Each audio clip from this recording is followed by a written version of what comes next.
So hi, welcome to Neuro Pride Ireland's interviews, and today I have Elizabeth with me to talk about something that's very important in my opinion and just does not get discussed near half as much, and that is what it's like being pregnant when you're neurodiverse. So hi, Hello, welcome. how are you? Good. Would you like to tell us a bit about yourself? Hi, as you say, my name is Elizabeth. I identified as autistic and I'm currently pregnant. Oh, So congrats. the information I'm gonna give you is like on the moment. Good. Do you want to tell us a bit about your experience so far of being pregnant? I think, as you said, it's something that is not talked a lot, to be honest. I've tried to Google information, and there are a couple of videos from Perpolera and Joe Sandy Sam about their experiences. I think, if I'm not wrong, both of them now retrospectively are going through their pregnancy when they did not know that they were autistic,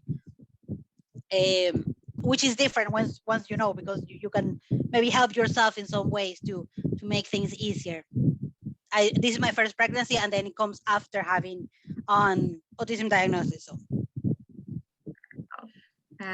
I myself was pregnant a few years ago, but I had no idea that I was autistic back then. I just knew it was sensory hell to me. Yeah. And how do you find healthcare then, approaching natal healthcare as an autistic person? Well, I'm going to just probably, sound very privileged here, but I decided to do private antenatal care for the sake of removing as much of uncertainty as possible. Because, and for me, the big part was people, it's always people. It's just the thought of having to go to different appointments and see different people, that is hell to me. So I chose the fact that I'm seeing the same midwife and same OB at every appointment. Yeah. Are they aware that you're autistic? I told the OB when the first time I met him. How much I did told him I will try to remove as much uncertainty as possible during this pregnancy. He didn't ask any more questions, so I didn't provide more information. Fair enough. And how are you finding the whole social perspective of you being pregnant? What do you mean about, like social expectations around pregnancy and stuff like that? So I know when I was pregnant, I would have strangers on the street stopping to touch my stomach, and it would annoy the hell out of me. Oh. And oh, I've never encountered that, to be honest. Oh gosh, no, I would slap them. Like they will call the guards for assault, but no, they're not touching me. Has never happened to me, to be honest. Well, it did happen that I found out I was pregnant in February, so we were still in lockdown. And to be honest, I work from home, so I'm here from most of the day from Monday to Friday, and on Saturdays I probably just go out to the shop, or now like buying things for the baby or whatever, like with my husband. So never has happened that a stranger will come over to any mention or anything. I do find that when people find out, for example, if you go to a store and are looking for baby stuff, people are overly enthusiastic that you're pregnant. I'm like, you don't know me. Why are you enthusiastic? Like, this is strange. Yeah, I found when I was pregnant, people just wanted to ask you about everything there was about this prospective baby. And as somebody that does not enjoy talking to strangers, it was my nightmare. Yeah. Yeah, maybe I do, and people have said that I look angry normally. So maybe I just this is an angry pregnant person. I'm not gonna ask questions, probably, and that will help me, yes, not having to go through that. That's fine. How are you finding the sensory parts of pregnancy? I know that's different things. For example, I am never been a picky eater or a restrictive eater, but I did find that I got a lot of food aversions. And I did find that the process of choosing what to eat, I was not very in tune with what my body wanted in the past. So before knowing that I was autistic, like I will open the fridge and like, oh, we have whatever, chicken is gonna be. And I do find now, even since a couple of years ago, I'm gonna eat what I feel like I wanna eat, or I'm not gonna eat. And I feel that that goes significantly exacerbated during pregnancy. Like there are very few things that I'm in the mood to eat at all. I wouldn't say even cravings. I would say just like, okay. And I find like a lot of times it's just my husband is like, I'm gonna make dinner. What do you want? And I'm just like, make something for yourself. Like I can't decide what I want. And eventually we'll go downstairs when I'm hungry and I'll find something. So that has got so it's more the decision making around food has got more complicated. Definitely a lot more aware of clothing, but I would say that probably happens to everybody that is pregnant. Like it's not just being neurodivergent and pregnant. Like clothing is uncomfortable, and it's just happy that I work from home so I can just leave on leggings and big t-shirts. How are you finding I know I found the change in my body really uncomfortable. I found like positions that I would normally sit in. It's like, oh, I can't actually sit in this position now because my stomach is actually preventing me. I found that there was a lot of things that, and I don't know if that is my particular situation. For example, when you get like a pregnancy book that tell you what's going to happen, and they give you kind of like a timeline of things, like by 20 weeks, maybe you will, have some pain when you walk. And I did find like a lot of things for me were there very early. Like I found out that I was pregnant, and the next week my hips were sore and I could not walk, or a pelvic,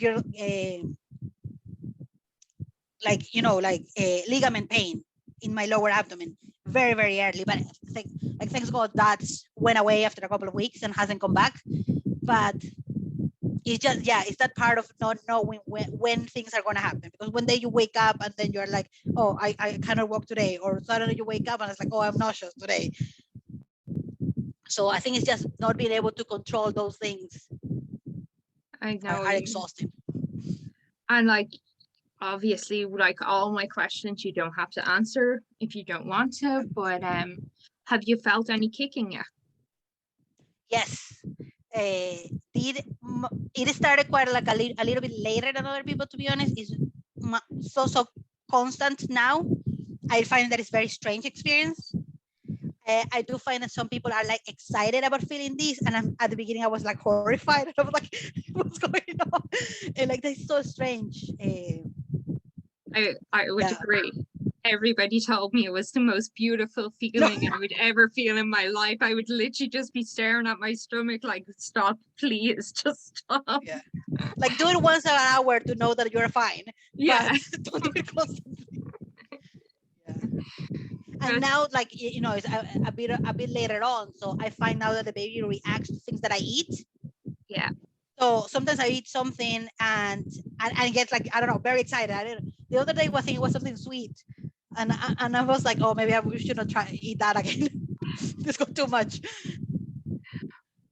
I know personally, even while you're pregnant, your body does all these mad little twitches in different parts of your muscles because of the hormones that are released. And most people I talked to that were neurotypical had not even realized this.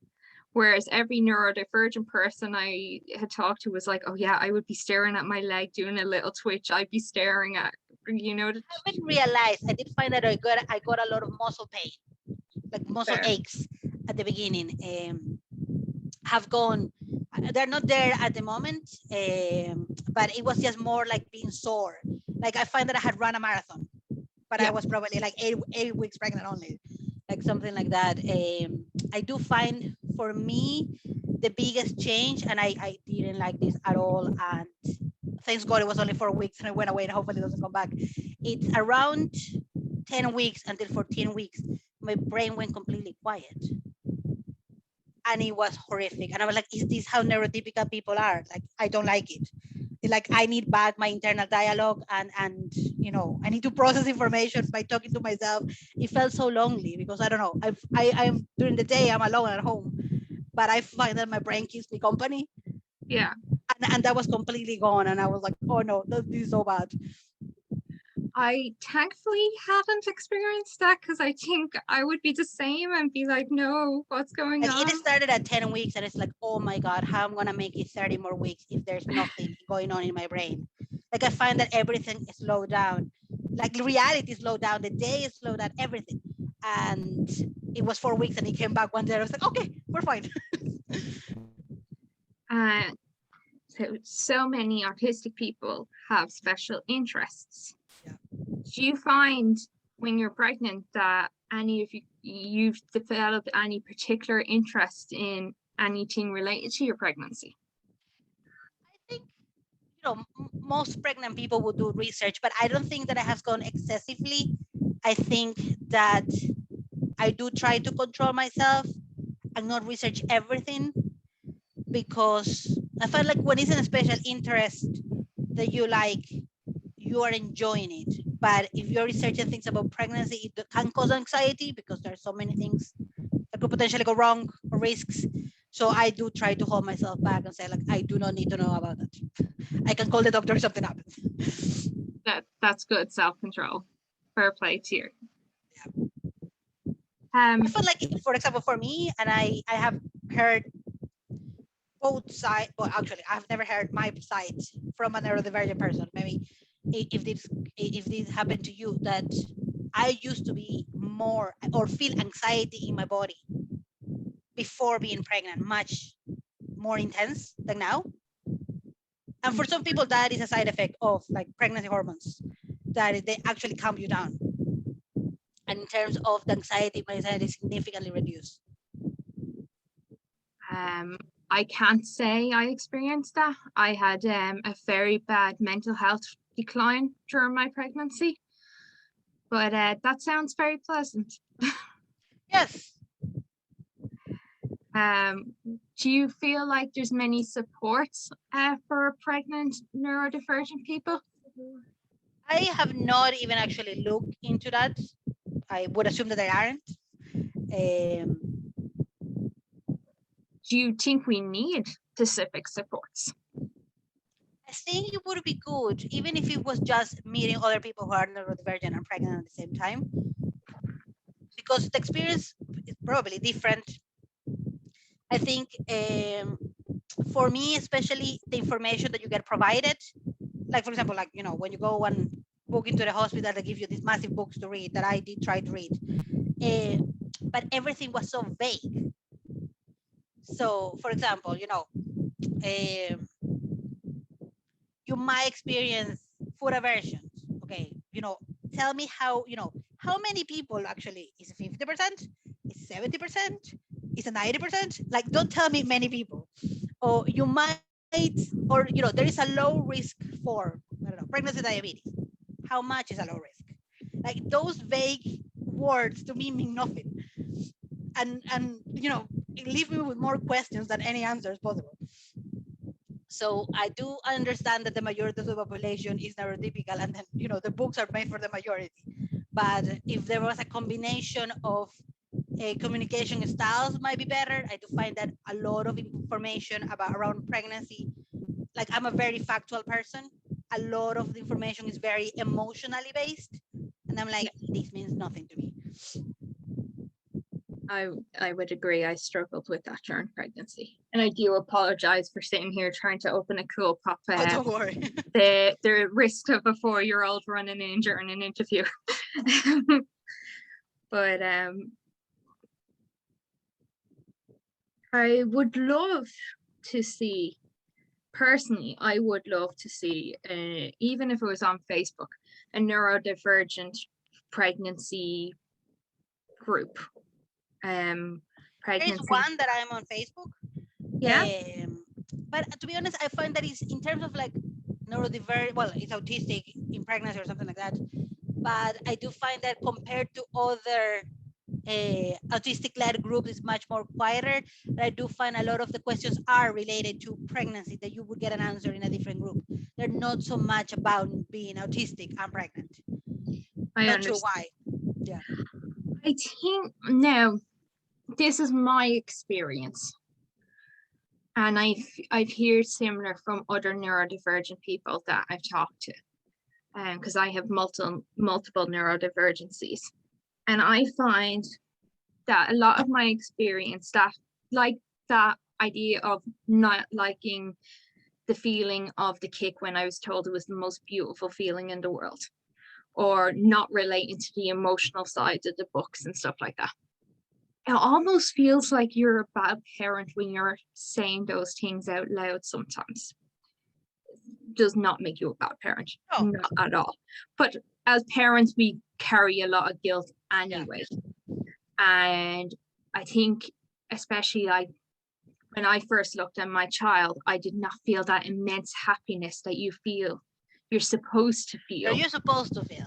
And then it was only and I felt so much guilt about this, and it was only like a few months later I admitted this, and I put it up a Facebook post admitting this, and admitting how awful I felt about this. And the amount of people I had messaged me being like, I felt the same way and I never had the guts to admit a type thing, because I felt like I was a bad parent by saying that. And I think that what holds so many of us back from admitting, oh, I'm uncomfortable with the way they're kicking, I'm uncomfortable with this, is because we're supposed to be enjoying this. Pregnancy is supposed to be the most wonderful time in your life and all this jazz. And it's not, it's uncomfortable. Yeah. Growing a child is hard and it hurts. That's the reality. And it should, like we should have those conversations. And there's a lot of, the things that your body does during pregnancy that are uncomfortable. And they are not talked about. They're just talk about the nice, lovely things. So for example, if I am on other pregnancy groups that are like, for the general population, and people talk about how emotionally they are, and they, cry because they watch Bambi on the TV or whatever. And I can't relate to that. And I've cried during this pregnancy about like things, but not about nothing related to being pregnant or the baby. I get you. Well, as somebody with BPD, I'm crying on a daily basis. So, but that's regardless of my pregnancy or not, this type of way. But no, I'm glad we're having this conversation, because there is nothing shameful in what we're saying. No, but it's just a different experience. Yeah. And I think, people go along, actually, and that was what I was asking you about, what do you mean about the social aspect? It's like, well, at least in my case, I do not, besides, I'm married an Irishman and his family lives here, but my family doesn't live in Ireland. So I do find it probably, for better or for worse, I do not have to experience those part of all the questioning and, or plan a baby shower or any of those things, even though they're not like a lot of like baby shower culture in Ireland, but where I'm from, that would be a big thing. I just, I'm happy, like, don't have to do those things. I do find like a lot of things that people do when they are pregnant, it's just like things that society has invented that you have to do. And they feel forced to, like, gender reveals and those things. And I'm like, who told you that you have to do that? If you don't want to do it, don't do it. I know. Nobody's going to shame you for that. But to be honest, I do find that, this is my sparkle of PDA in me, that when there are things special about societal things, my brain is completely like, we are not doing that. It's just like, don't even try, like, we're not doing it. Fair. That's totally fair. And I think it is important to remind ourselves that we don't have to live up to all these. No. It was like, my baby was only 8 days old, and I was bringing them to baby massage classes and everything, because that's what everybody was telling me I had to do. And I was really tired. So I was too tired to actually argue with people to say no. But retrospectively, I'm like, what the hell was I up to? Yeah. I was in no position to be attending these things, you know? And also an 8-day-old baby does not need this. Yeah. But The other thing is, for example, I haven't seen any comments about the experience of breastfeeding being neurodivergent, and I am planning for the best, but I have zero guilt if one day I give them a bottle of formula, because I in my brain I have like, this might be sensory hell, and I rather have a functioning parent and a well-kept baby than a breastfed baby and a parent who's going crazy. Like, yeah, I did breastfeed. I breastfed until they were nearly 4.